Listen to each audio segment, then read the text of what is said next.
What's up everyone, welcome and welcome back to my channel. My name is Samuel and on here I make videos on Photoshop, editing, 3D, Blender, all that good stuff. So if that interests you, make sure to hit that subscribe button so you don't miss any new videos. I've been gone for a few months, but now I'm back and I'll try to be a little bit more consistent. I've got some great Blender content for you guys. So make sure to hit that subscribe button so you don't miss it.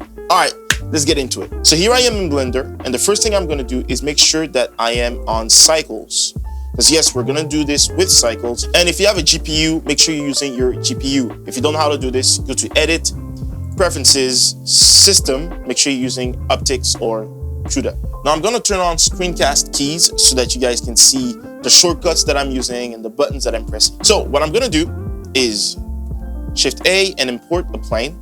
Right? And then I'm going to scale the plane to the size of the ocean. So I don't know, something like this should be good. Then I'm going to tab into edit mode, and then I'm going to press E to extrude the plane down.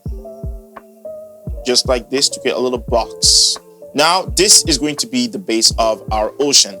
Now, if you watch other ocean tutorials, they might tell you to use the modifier, the ocean modifier, to create, well, the ocean. This is not bad, but it does use a lot of RAM and a lot of GPU power. So what we're gonna do is we're gonna create the ocean entirely in the shading. Now this is great because it's much faster, it looks just as good, and it uses a lot less processing power. So let's get into it. Okay, so I'm gonna split my screen here. Okay, I'm gonna jump in here and go into the shader editor. I'm gonna create a new material. Then what I'm going to do is I'm going to go into the rendered view. This will allow us to see the shading. And as you can see, I already have a HDR set up here, but I'm probably going to change it. So the first thing I'm going to do is add a Musgrave texture and a bump node. Perfect. I'm going to drag them here. I'm going to plug in the bump into the normal and the height into the height. I'm going to hide the HDRI so you can just see the plane. Now, as you can already see what it's doing here.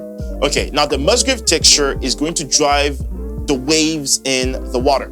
So if I raise this, you can kind of see what it's doing, right? So I'm going to raise it all the way to, say, 240. Now, as you can see, this is a lot of waves in the ocean. Now, you can have the size be much smaller, right? But it won't have as much detail. So what I like to do is just keep it at around 240. Now the detail, the dimension, and the lasonarity, I'm not sure if I'm saying that right. We're not going to touch that. This is going to stay as it is. Next, we're going to jump in the bump, right? I'm going to lower the bump to, say, 0.3. See what that does? Perfect. And the distance, I'm going to lower that to 0.5. Boom. So what we have just done is created the waves for the ocean. But as you can see, it's all white. And as we know, the ocean isn't white. So what we're going to do is we're going to jump here to the principal BSDF, and we're going to raise the transmission all the way up. Boom. And as you can see, it's not white anymore. It's kind of transparent. It's kind of clear and reflective, just like water.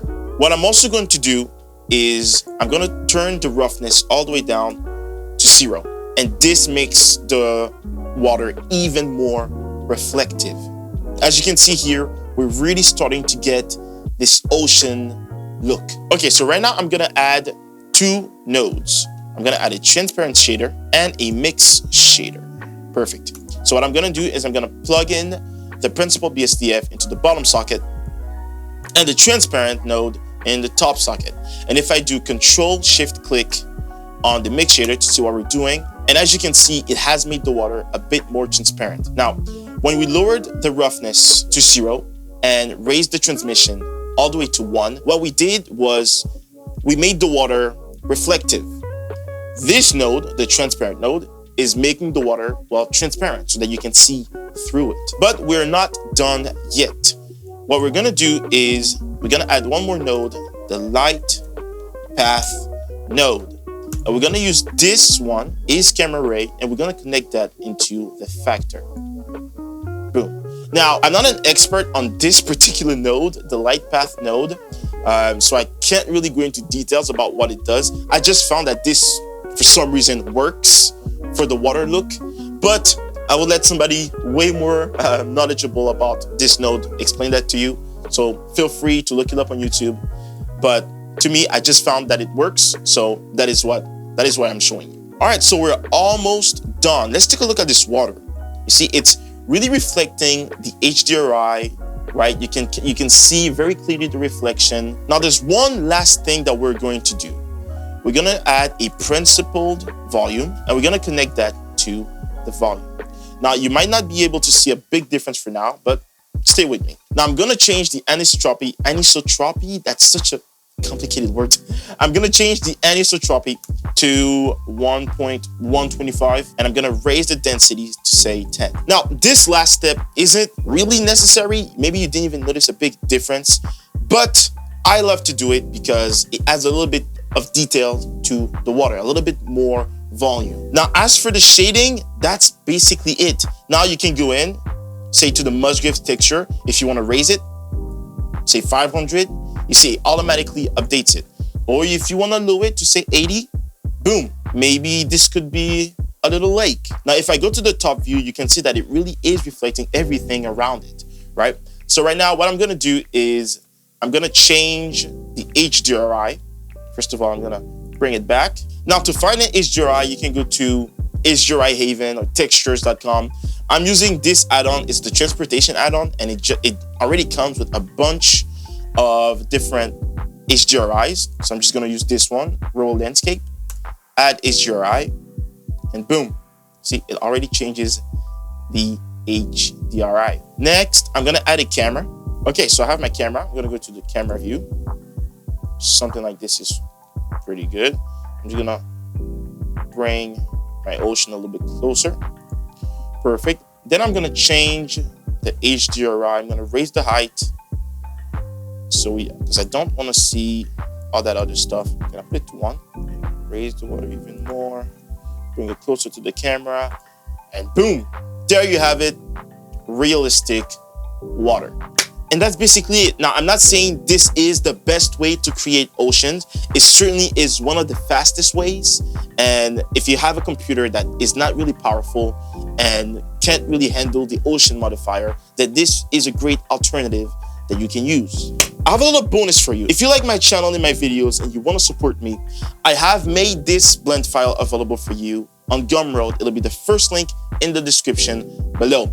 If you get this blend file, you'll be able to follow along with me.